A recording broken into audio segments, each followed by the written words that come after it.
নিজেকে স্ট্রং বলি বাট আমি অনেক দুর্বল, কারণ একটা কথা বলতে গেলে আমি কান্না করে ফেলি। সুন্দর ফুটফুটে একটা ছেলে আছে, তার বয়স 5 বছর, আমি শুধু তাকে জড়িয়ে ধরে কাঁদতাম। নেতিবাচক প্রচন্ড কমেন্টও পাই, তখন আমি খুবই ডিপ্রেস হয়ে যাই বিকজ অফ আমি তো আসলে এই মানসিকতার না। আমি 2 মাস সাইকিয়াট্রিস্টের সাহায্যে রাত দিন ঘুমের ওষুধ খেয়ে তারপর আমি ঘুমিয়ে সময় কাটিয়েছি। আমার পরিবার আমাকে বেশ সাপোর্ট করেছিল। যে মানুষটা আমাকে নিয়ে ইন্টেনশনালি এগুলো করিয়েছে সে তো আমার রিজিক নষ্ট করতে চেয়েছে। বেশ কিছু কাজের আমার শিডিউল দেয়া ছিল, সে কাজগুলো ক্যান্সেল হয়ে গিয়েছে।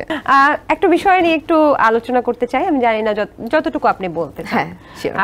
বলতে না চাইলে খুব বেশি আমি জোর করতে চাই না। আপনার ব্যক্তি জীবন নিয়ে অনেক গুঞ্জন, সেটা নিশ্চয়ই আপনার চোখেও পড়েছে, এবং বিভিন্ন ধরনের বলা যায় যে নেতিবাচক কিছু রিপোর্টও করা হয়েছে, নিউজও করা হয়েছে। আমি স্টিল এবং নেতিবাচক প্রচন্ড কমেন্টও পাই, এখনো পাই, এবং এটা বোধহয় যে আমি জানি না কতদিন এটা আমার ফেস করতে হবে বা কতদিন আমার সামনে আসবে। যখন আসে তখন আমি খুবই ডিপ্রেস হয়ে যাই বিকজ অফ আমি তো আসলে এই মানসিকতার না, মানে যেটা আমাকে বোঝানো হয়েছে। প্রথমে আমি একটু জানতে চাই যে এই যে নেগেটিভ নিউজগুলো, এই নেগেটিভ নিউজগুলো আপনাকে কতটা আঘাত দিয়েছে বা আপনার কাজের প্রতি কতটা সমস্যার সম্মুখীন হয়েছে? আমি 2 মান্থ আমি দরজা বন্ধ করে ঘরের মধ্যে ছিলাম। আমি এই কথা বললে আমার চোখে পানি চলে আসবে। সো আমি 2 মাস আমি সাইকিয়াট্রিস্টের সাহায্যে আমি রাত দিন ঘুমের ওষুধ খেয়ে তারপর আমি ঘুমিয়ে সময় কাটিয়েছি।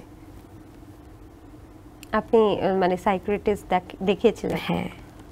আচ্ছা, তো এই যে আমরা নেগেটিভ কমেন্ট করি বা বিভিন্ন নেগেটিভ নিউজ, অনেক কিছুর জন্য আসলে আপনার ব্যক্তি জীবনে কি পরিমাণ প্রভাব পড়েছে সেটা আমি আপনার চোখের পানিতেই দেখতে পাচ্ছি।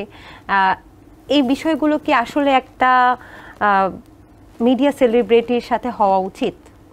আমার কাছে পারিবারিকভাবে কি সমস্যা সম্মুখীন হয়েছিলেন এটা? আমার পরিবার আমাকে বেশ সাপোর্ট করেছিল, কারণ আসলে কোনো কিছু বলতে গেলে না শুরু থেকেই বলতে হয়, না হলে তো মানে পারিবারিকভাবে আমার কোনো ধরনের আমার ফ্যামিলির প্রত্যেকটা মানুষ আমাকে অনেক সাপোর্ট করেছে, বা যে মানুষটা আমাকে নিয়ে ইন্টেনশনালি এগুলো করিয়েছে সে তো আমার রিজিক নষ্ট করতে চেয়েছে, সে আমার ক্যারিয়ার নষ্ট করতে চেয়েছে। কোনটা প্রভাব পড়েছে?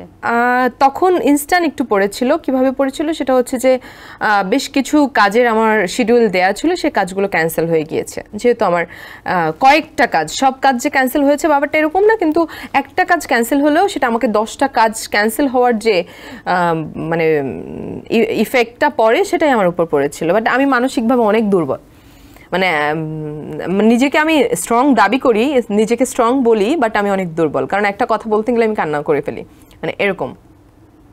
সো তখন কয়েকটা কাজ আমার ক্যান্সেল হয়েছে, এবং তারা সেই প্রযোজকরা আসলে চায়নি যে আমাকে নিয়ে এত কন্ট্রোভার্সি বা আমাকে নিয়ে কাজ বানালে বোধহয় তাদের জন্য নেগেটিভ ইফেক্ট হতে পারে।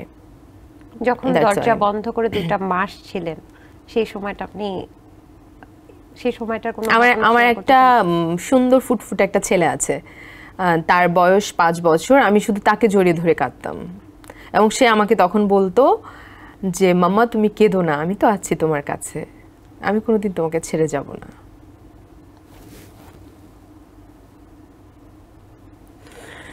মানে কোনো একটা মেয়েকে যদি আটকাতে হয় বা কোনো একটা মেয়েকে যদি আসলে দোষারোপ করতে হয়, তার চরিত্রে দাগ দিলে তো হয়ে যায়। দাগ দেওয়াটা আমরা খুব বেশি আমাদের সমাজে প্রচলিত, খুব বেশি প্রচলিত।